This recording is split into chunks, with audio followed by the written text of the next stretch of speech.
Hello, नमस्ते, सत श्री अकाल, अस्सलाम वालेकुम। ये छोटा सा मैसेज राहुल गांधी जी के लिए है।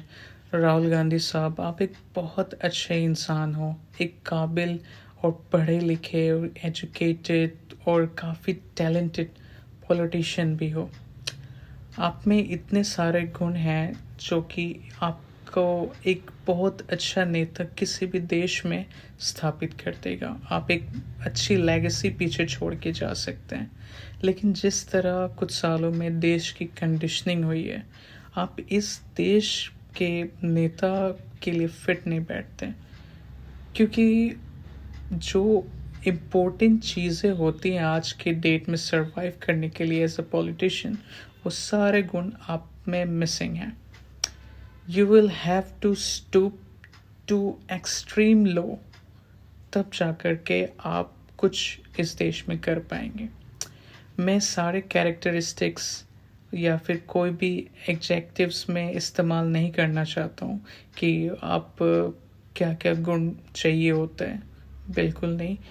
जस्ट आपको मैं ये कहना चाहता हूँ कि जिस तरह आपको पप्पू साबित किया गया, जिस तरह आपको आपकी पार्टी को एक मुस्लिम पार्टी साबित किया जा रहा है कि ये मुसलमानों की पार्टी है, तो क्यों ना आप अपने सारे जो आइडियोलॉजी को दरकिनार करके एक बार, जिस तरह मतलब वैसे भी, क्योंकि देखिए जब बात हिंदुत्व की लड़ाई होगी तो आप हमेशा हारेंगे, ठीक है। क्योंकि वो एक्सट्रीम लेवल पे जाने के लिए आपको बहुत पापड़ बेलने पड़ेंगे और लोगों की सर्विसिंग हो चुकी है, ठीक है। Brain, they are completely brain washed. तो आप कभी भी मतलब उस लेवल तक नहीं जा पाएंगे। You will have to stoop very low in order to get that kind of mandate. तो मैं बस ये कहना चाहता हूँ कि जिस तरह आपको मतलब साबित किया गया है कांग्रेस को कि ये मुसलमानों की पार्टी है 70 सालों से, जो भी कुछ है, तो एक बार हम मुसलमानों को एक बार लीड करके देखिए। मुसलमानों के मुद्दे पे बात कीजिए, जो कि हर एक पार्टी, कोई भी सेकुलर पार्टी बात करने में हिचकिचाती है, चाहे कहीं की भी पार्टी हो। आरजेडी को ले लीजिए, टीएमसी को ले लीजिए, कोई भी पार्टी मुसलमानों के मुद्दे पर खुल के नहीं बोलती। चाहे वो यूपी के अखिलेश जी को ले लीजिए, ममता जी को ले लीजिए, लालू जी तक को ले लीजिए, कोई भी मुसलमानों के हित के लिए कोई कुछ नहीं कहता। मतलब एकदम साइडलाइन कर दिया गया है, ठीक है। और विकास की तो बात ही नहीं होती है, ठीक है। डेवलपमेंट वगैरह कुछ बात ही नहीं होती उन सब चीज़ों की। सब हर जगह डर का खेल रचा हुआ है। सो मेरी बस ये राय है आपको कि क्यों ना आप, इतने सालों से मुसलमान आपके लिए हमेशा लॉयल रहा है, आज भी लॉयल है। मतलब कोई भी, मतलब जहाँ आप अमेठी से हार जाते हैं लेकिन वायनाड से जीत जाते हैं, हाँ, जीत जाते हैं। क्योंकि एक तो वायनाड में मतलब आइडियोलॉजी काफ़ी डिफरेंट है, प्लस वहाँ एजुकेशन है, तो हिंदू मुस्लिम का कोई सवाल नहीं होता, लोग अपने लीडर को पहचान लेते हैं। तो क्यों ना इतने सालों का हमें कुछ सिला दीजिए, देश के मुसलमानों को सिला दीजिए कि अभी इतना मतलब बहुत मुश्किल हालात हैं सबके लिए, और सबके अंदर एक डर सा बैठ गया है। तो इस अंधकार में आप एक रोशनी बन के उभर सकते हैं सबके लिए, सबके लिए। मैं ये नहीं कह रहा कि मतलब सिर्फ मुसलमानों के मुद्दों पर, लेकिन कम से कम मुसलमानों के लिए कम से कम खड़े तो होइए कि बाकी लोगों को भी लगे कि हमारे लिए कोई है आवाज़ उठाने वाला। ऐसा कोई भी नहीं। अगर ओवैसी साहब कुछ बोले तो ध्रुवीकरण हो रहा है, सब अलग थलग पड़ जा रहे हैं। तो आप क्यों ना आप हमें मिल के लेके चलिए, ठीक है। I am not saying like only Muslim votes, no, मिल के चलिए, लेकिन मुस्लिम के हितों की भी बात कीजिए, मुसलमानों की भी बात करिए। मुसलमान, अभी ये वर्ड ऐसा हो चुका है, लॉर्ड वोल्डेमॉर्ट जैसा हो चुका है कि कोई नाम ही नहीं लेना चाहता, कि भाई नाम लेंगे तो क्या हो जाएगा, क्या हो जाएगा। सबको अपना वोट ही प्यारा है।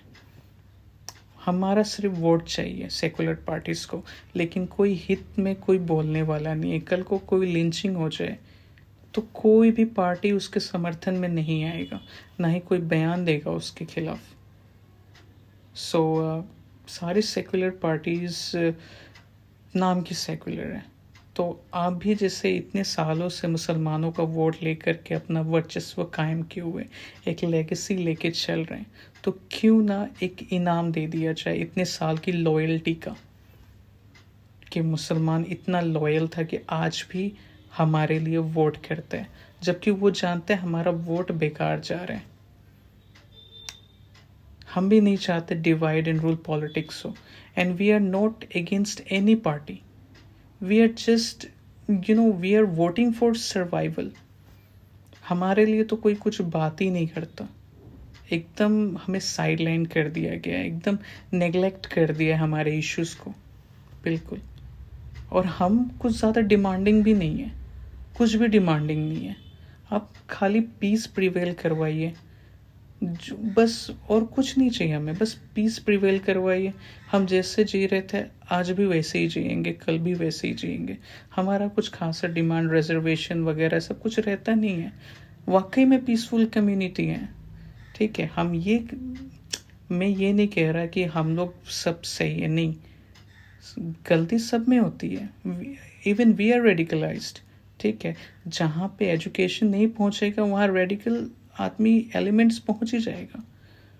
बस हम लोग एजुकेशन में हम लोग पीछे हैं। सचर कमेटी का रिपोर्ट आपके पास है, आप उसको पढ़ लीजिए, हमारी क्या क्या खामी है सब कुछ पता चल जाएगा। आजकल तो डिजिटलाइजेशन का ज़माना है, सब कुछ पता चल जाएगा।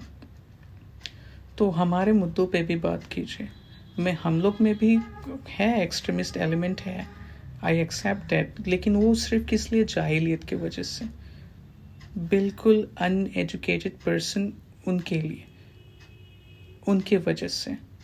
मैं नहीं कह रहा हम लोग सारे ऐसे होते हैं, हम लोग विक्टिम कार्ड खेलते हैं, नहीं, वैसा कुछ नहीं है। हमें बस वाकई में जो मोदी जी ने जो एक नारा दिया था, सबका साथ सबका विकास, उसको बस रियलिटी में तब्दील कीजिए आप सब। मुझे माशाल्लाह कोई भी पार्टी से कोई भी प्रॉब्लम नहीं, यहाँ तक मोदी जी से भी बिल्कुल नहीं, बिल्कुल भी नहीं। कल को अगर यही मोदी जी हमारे हितों के लिए भी अगर बात करने लगे, यस, वी रियली मतलब वेलकम करेंगे उन सब चीज़ों को। एक अलग मिसाल कायम कोई भी करे, ये नहीं कि उससे निजी खुन्नस है, वैसा कुछ नहीं। लेकिन अगर आप ये सुन पा रहे हैं तो अच्छी बात है। खैर, अस्सलाम वालेकुम।